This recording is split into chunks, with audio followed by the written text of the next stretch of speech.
திருக்குறள் சிந்தனை. குழந்தைகளின் கல்வியறிவு அவரை பெற்றவர்க்கு மட்டுமின்றி உலக மக்கள் அனைவருக்குமே இன்ப நலன்களை தருவதாகும்.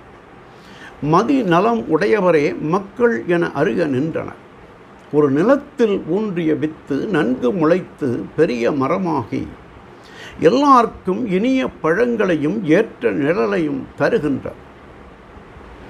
தன் குலத்தில் பிறந்த குழந்தைக்கு ஒரு தந்தை ஊட்டிய வித்தை கல்வி அறிவு பெரும் அறிவாக பேரறிவாக வளர்ந்து எல்லாருக்கும் இன்ப நலன்களை அருள்கின்றார்.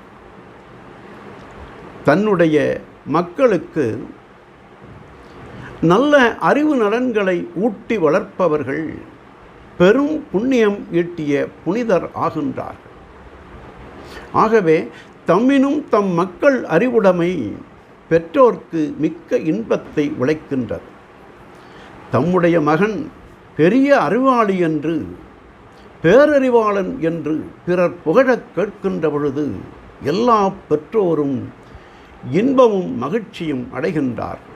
அவர்கள் மொழியே அந்த பாராட்டு மொழியே அவர்களுக்கு அமுத மொழியாகின்றது என்று தெய்வப்புலவர் மக்கட்பேறு அதிகாரத்தில் தம்மினும் தம் மக்கள் அறிவுடைமை மாநிலத்து மண்ணுயிர்க்கெல்லாம் இனிது என்றார். நாளையும் சிந்திப்போம்.